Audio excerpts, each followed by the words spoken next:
Bonjour et bienvenue sur une nouvelle vidéo sur ma chaîne YouTube, la chaîne du Frussien. Le Frussien, c'est moi, Alexandre.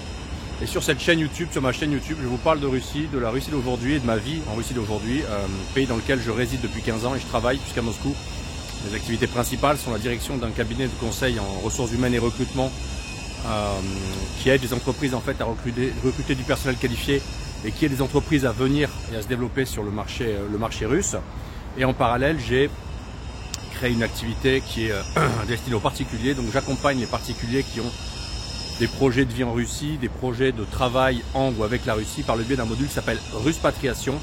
Je mettrai le lien dans la description de la vidéo. Et grâce à Ruspatriation, en fait, je construis des parcours personnalisés, des parcours en fait pour permettre aux gens de venir réaliser leur projet de vie ou de travail avec ou en Russie.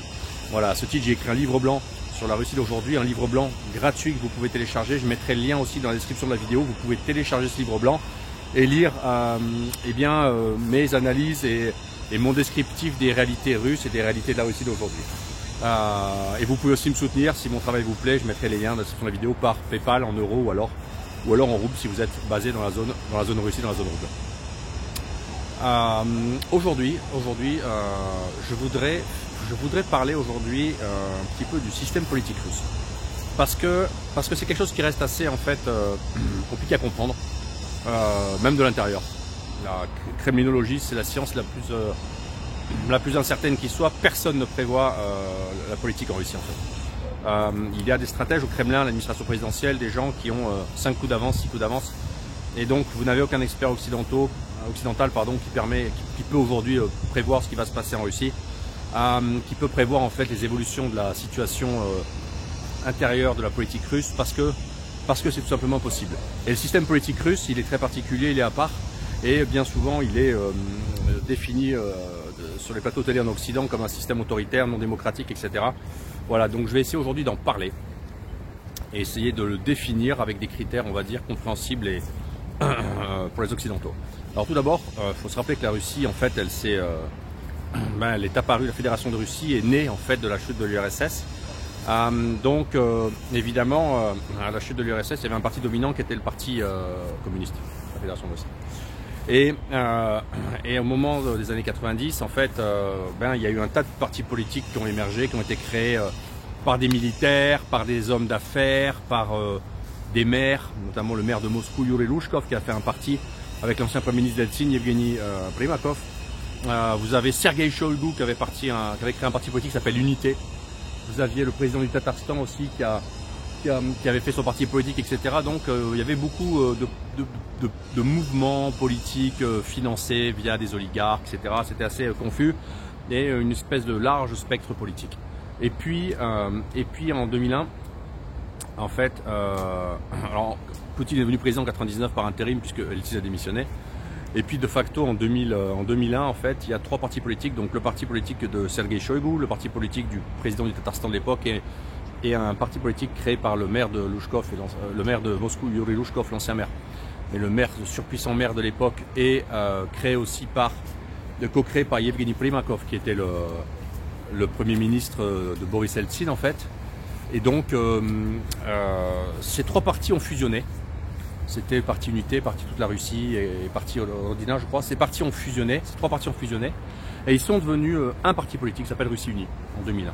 Et à la première présidentielle, je crois en 2004, ils ont soutenu la candidature de Poutine. Donc en fait, de l'intérieur, il y a eu une prise en main et une fusion en fait de plusieurs partis pour en faire un parti potentiel de gouvernance qui allait appuyer la candidature de l'homme politique qui allait gagner. Donc en fait, pourquoi? Eh bien parce que ce président-là, ce futur président-là, qui était à peu près sûr de gagner de facto de par les ressources administratives utilisées, ce futur président-là, en fait, il avait besoin, après son élection, d'une structure de gouvernance parce que dans le cadre de la constitution russe, les lois passent par la Douma, etc.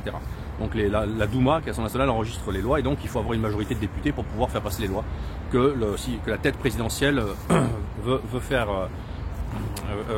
entrer en vigueur. Donc le système, il est né comme ça en fait. Et comment c'est né Russie Unie? Eh bien, c'est né de la façon suivante, c'est-à-dire qu'en fait, Russie Unie, c'est pas un parti comme on a en Europe, qui en fait se crée sur une espèce de base idéologique. C'est pas ça. Russie unie, c'est une structure de gouvernance et d'exécution des décisions de l'administration présidentielle. Donc en fait, ça veut dire quoi? Ça veut dire que dans les années 2000, la coquille Russie unie, en fait, elle est allée chercher tous les gens influents pour les regrouper. Les gens de région, les gens dans les maires des grandes villes, en disant maintenant vous adhérez à Russie unie, c'est comme ça, sinon le bureau du procureur vous attaquera pour corruption, etc. Donc en fait, ils ont fait rentrer dans le rang, en fait, un grand nombre de politiques russes, et ils ont de facto centralisé, verticalisé et permis à cette structure en fait de devenir une structure de toute puissance et une structure de gouvernance. Qu'il est toujours, puisque c'est toujours le premier parti politique en Russie.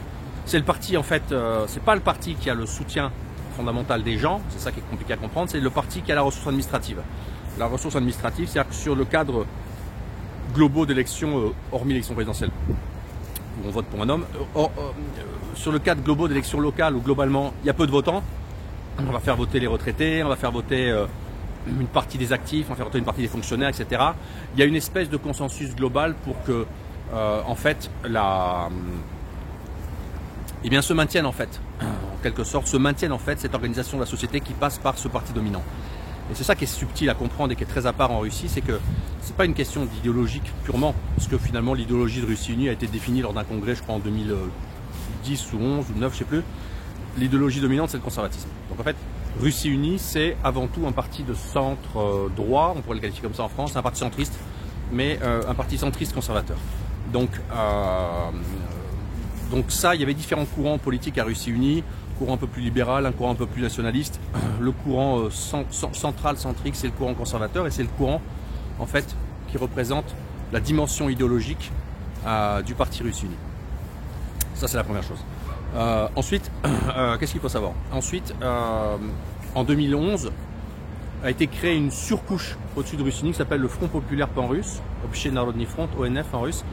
C'est ceux qui ont organisé la conférence Welcome to Russia, à laquelle j'ai participé il y a quelques semaines. Je mettrai la description dans le lien de la vidéo pour ceux qui l'ont raté.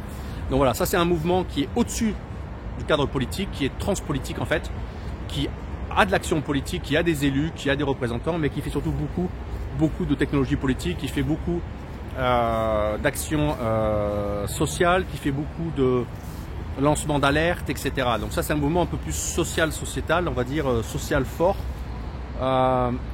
qui montre du doigt les problèmes et qui va dire aux partis politiques régler ce problème, qui va dire aux partis politiques dominants, au singulier, qui est Russie unie, de régler ce problème. Voilà, donc la scène politique russe, elle est sur le point de vue de la gouvernance, elle est extrêmement verticale. C'est-à-dire que l'administration présidentielle et la tête, le président, ont le pouvoir. Le Premier ministre a une fonction exécutante de transmission des lois et des projets présidentiels au ministre. Et la Douma est un lieu de discussion, est un lieu d'émission de lois, certes, mais pas dans une logique à la française où ça marche pas. L'Assemblée nationale, ça marche pas parce que c'est figé, parce que tout le monde vote contre, parce qu'il n'y a rien qui peut en sortir, parce qu'il n'y a pas d'inertie, il n'y a pas de volonté, il n'y a rien. Donc c'est une espèce de ventre mou inutile quasiment. La Douma russe, c'est pas ça. La Douma russe, c'est une chambre de transmission des impulsions politiques qui viennent de la tête. Donc c'est quelque chose de fonctionnel. Voilà. Cette espèce de courroie de fonctionnement centrale entre la présidence, qui est la même depuis 2004, en fait, depuis les élections, donc depuis 1999 de facto. En fait, Poutine va être président aussi longtemps que Kekkonen en Finlande. Voilà, donc on n'a rien dit quand Kekkonen a été président 25 ans. Je vois pourquoi on dirait que Poutine n'a pas le droit de l'être. Petite pique. Et donc voilà, donc il y a cette espèce de colonne vertébrale centrale, centrique, qui tourne autour du pouvoir présidentiel et de cette espèce de grande courroie de transmission dominante qu'est Russie unie, maintenant un petit peu appuyée par le Front populaire pan-russe. Et puis autour, vous avez une scène politique qui s'est créée. Alors, elle a deux dimensions principales. Il y a ce qu'on appelle les partis de co-gouvernance qui sont Kremlin compatibles. Donc, c'est une forme d'opposition, mais tolérée. De facto, elle existe, et de facto, il n'y a pas de de raisons qu'elle n'existe pas. C'est deux partis politiques principalement, c'est le Parti communiste, la Fédération de Russie qui est toujours là, et c'est, c'était, pour l'instant ça l'est encore, c'est le fameux LDPR, le mouvement de feu Zhirinovsky, donc mouvement ultranationaliste qui était dans les années 90, qui faisait 22-24% législatif, donc c'était le premier mouvement à la Douma russe, il faut bien comprendre ça. Et plausiblement aussi les premières élections présidentielles à l'époque entre Eltsine et Zyuganov, au candidat du Parti communiste. Plausiblement les communistes avaient gagné, les élections ont été volées.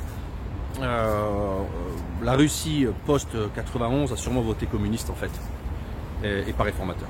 Bon, c'est un détail. Donc voilà, donc vous avez deux partis qui sont le Parti communiste et le LDPR. Ce sont les deux partis en fait qui sont, on va dire, des partis de gouvernance, qui ont des villes, qui ont des régions, qui ont des sénateurs, qui ont des députés. Donc c'est des partis de réelle gouvernance, ils existent.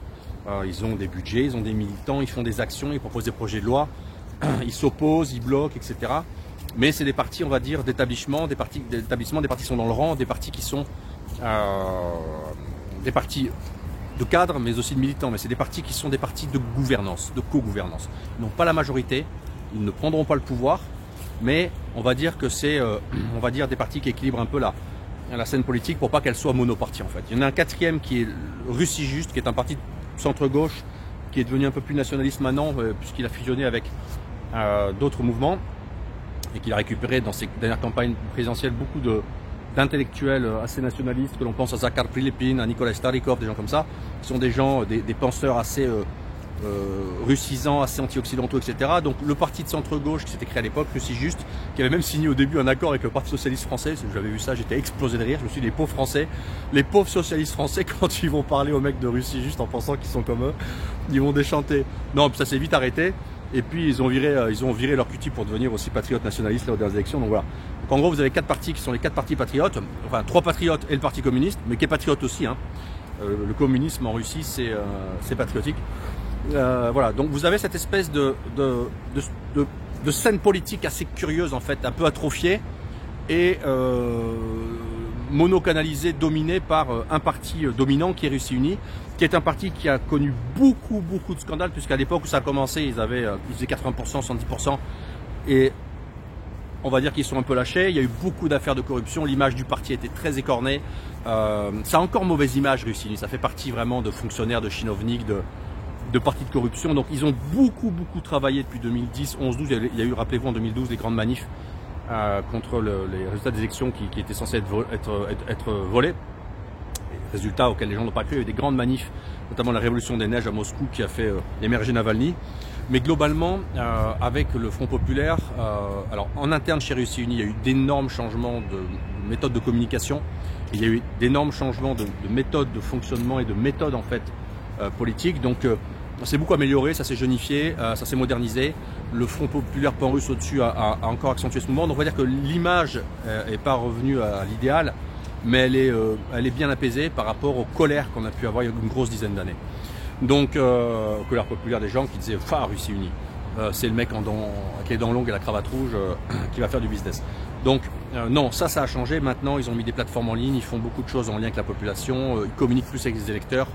Il y a une espèce de lien qui s'est créé, entre les électeurs et les élus, ce qui n'existait pas il y a 15 ans du tout, mais qui est apparu récemment. Il faut bien comprendre que le système politique russe, il est tout neuf en fait. Voilà, il a 20 ans, donc il a 20 ans. Et les partis politiques aussi. Donc voilà, donc ça c'est un peu le parti central, les partis compatibles qui ont le droit à participer, on va dire, à la vie politique. Et puis vous avez une opposition périphérique, qui n'est pas de gouvernance, qui n'a pas accès à la Douma, qui n'a pas accès aux organes en fait et aux institutions de gouvernance.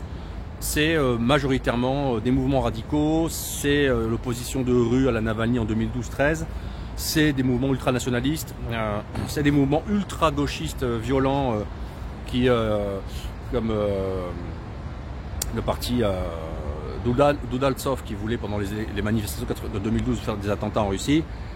Qui avait d'ailleurs, je crois que ça passait avec Mélenchon à l'époque, il y avait eu un contact indirect et informel il me semble.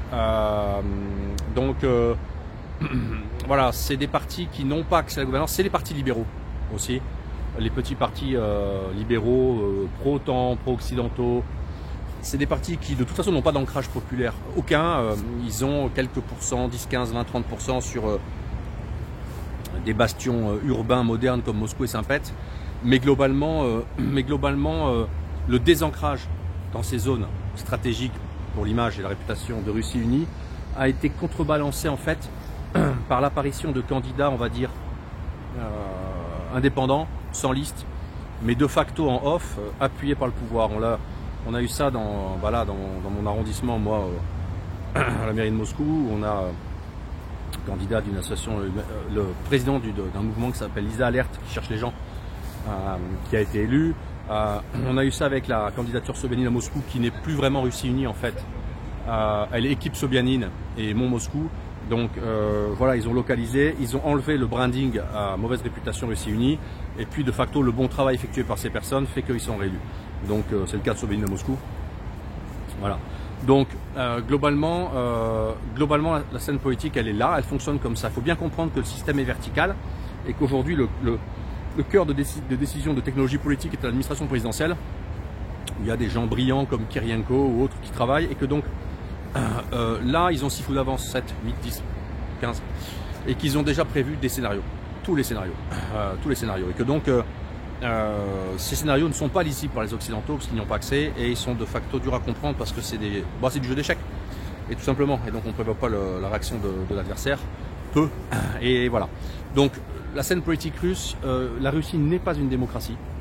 Ce n'est pas une démocratie au sens occidental, mais bon, on peut se poser la question de ce qu'est une démocratie au sens occidental, puisque le pouvoir politique russe a le pouvoir de faire ce qu'il veut. C'est-à-dire que oui, il n'y a pas d'alternance, mais le pouvoir a le contrôle de la monnaie, les caisses sont pleines, l'État est riche, ils veulent faire passer un projet de loi, ça passe en 24 heures, c'est une affaire d'enregistrement administratif uniquement. Cette loi sera appliquée à Vladivostok, à Grozny ou dans le nord de la Carélie. Par conséquent, on n'est pas sur un système d'alternance mou social-démocrate à l'européenne, à l'occidentale, on est sur un système vertical aujourd'hui sans alternance, mais avec une grande différence si on compare les systèmes français et russes par exemple, c'est que les élites politiques françaises n'ont plus les manettes, puisqu'elles sont passées à Bruxelles et qu'il n'y a plus le contrôle de la monnaie, et alors que les élites russes ne donnent pas le pouvoir à d'autres élites, elles le gardent pour elles, mais elles ont le pouvoir, elles ont les manettes, et que par conséquent elles peuvent faire ce qu'elles veulent. Et on n'a qu'à voir, les gens qui viennent en Russie, qui voient le changement de la Russie dans les 20 dernières années, comprennent bien qu'il y a beaucoup de travail qui a été fait. Donc effectivement, la Russie n'est pas une démocratie telle qu'on l'entend en Occident, mais enfin une démocratie telle qu'on l'entend en Occident, c'est quoi? C'est d'élire des gens qui n'ont pas le pouvoir d'appliquer le programme pour lesquels ils sont élus, parce qu'ils n'ont plus les manettes. Et là, on peut se poser la question, parce que il y a quand même relativement des choses qui ont changé. Par exemple, dans la scène politique russe, dans les débats, il y a une très grande liberté de ton. Il y a une très grande liberté de critique aussi. Donc on entend beaucoup plus de choses variées que dans un débat politique en France où on reste sur des... On ne doit pas dire ça, on ne peut pas faire ça, faut que ça...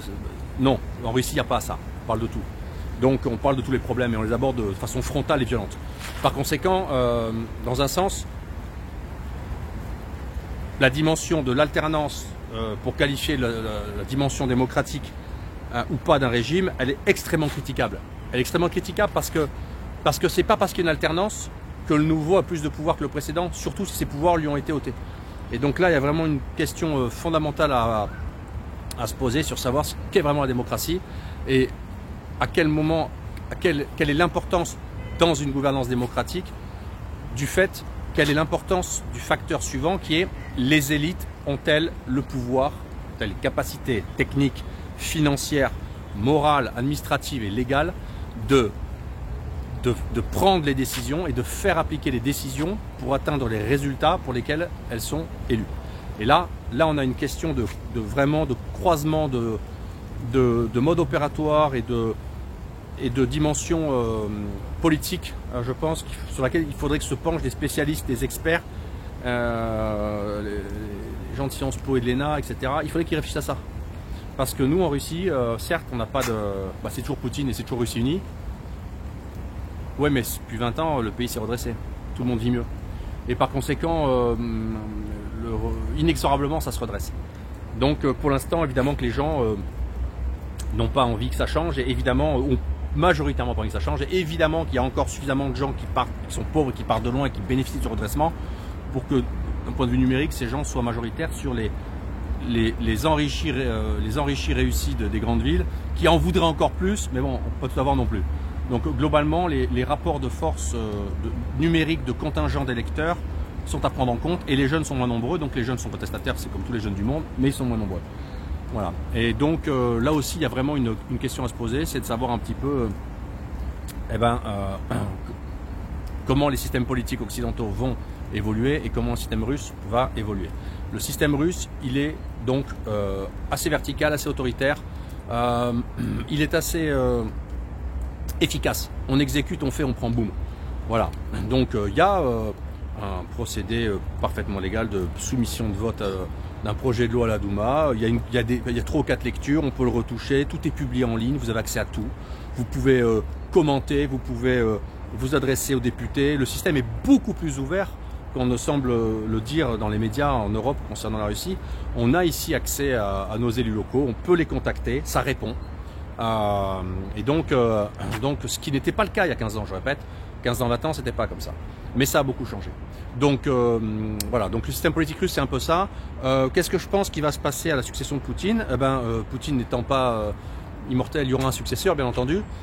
Plausiblement, il est possible que Russie Unie soit fondue dans le Front populaire pan-russe, qui devienne le parti de gouvernance, puis c'est un Russie Unie encore plus élargi, qui a des bras dans d'autres partis, et que donc la machine reste un peu sur la structure qui est la sienne actuellement, qu'elle reste très organisée, très structurée, très verticale, et plausiblement que la Russie va rester un système de gouvernance verticale, de facto imposé par sa taille, sa variété, etc.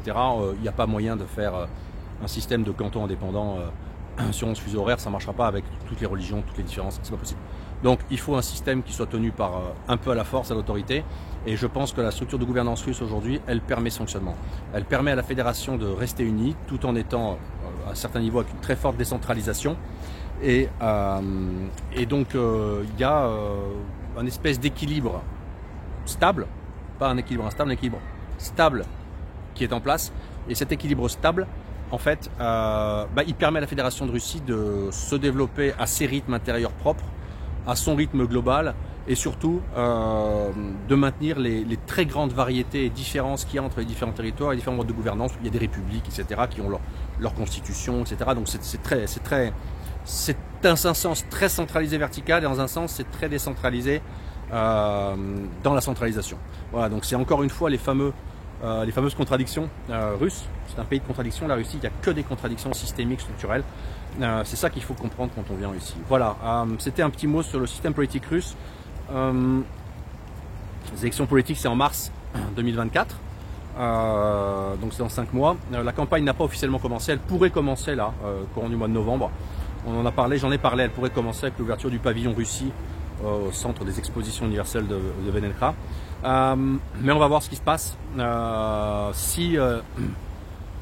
De ce qu'on sait, c'est que si la campagne commence et que Poutine va être candidat, ce que moi je pense qu'il va se passer, la campagne sera orientée sur les valeurs traditionnelles, sur la structuration de la société et sur le fait que la Russie est une famille de familles, une famille, 2 familles au pluriel.